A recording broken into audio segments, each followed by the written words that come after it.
Hey team, Adam from Build Beyond 40 here. Okay, so in this video, I got some pretty good feedback with the deadlifting stuff, and people wanted to know if there was anything else other than the 3 cues that I gave you in the last video. And there absolutely is. And these next 2 cues that I'm going to give you are really, really important as well. It goes beyond the setup. It comes down to what happens when you're ready to pull the weight. So what we need to do, and this is something that I see a lot of people not doing, you need to take the slack out of the bar before you begin the pull. What do I mean by that?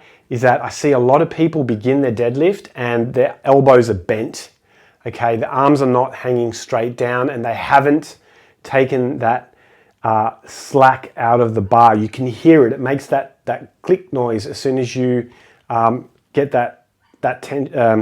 that slack out, because what you really want to do is you want your upper body and your arms to be long, okay? And as you begin the lift, you're actually, and this is the second cue I wanted to talk about today, you're actually thinking about pushing your feet through the floor, or another way to think about it is pushing the world away, okay? And when you begin that push with your feet through the floor, your upper body is remaining long and under tension. So you're creating this kind of movement. Your lower body's moving this way, your upper body, you're creating this pull, right? Now, that's what you want to do. Otherwise, without taking the slack out of the bar and creating that tension before you start the lift, your leverages are going to be all wrong, okay? You need to have that. You really need to have that tension happening before you make that first initial movement. Now, pushing your feet through the floor, it's kind of like thinking about doing a leg press with your feet relatively close together up on the platform. It's that push. It's that push away. So rather than it being out that way, you're actually pushing down through the floor. Okay, you want to get your feet through the floor. That's the mental cue you want to have as you start the lift, just after you've taken the slack out of the bar and you've got your upper body nice and long. So there's that sort of, you become like a spring almost, okay? Without doing that, without taking the tension out of the bar, you're just leaving a lot of pounds on the table, okay?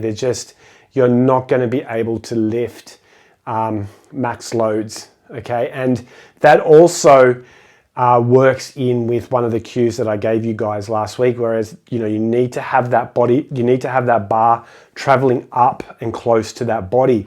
So by doing that, by taking the slack out of the bar and creating that tension and keeping the upper body long, you actually switch on the lats, right? Now, remember from last week, I said, if that bar is traveling away from you, it's essentially because your lats are not switched on. They are disengaged.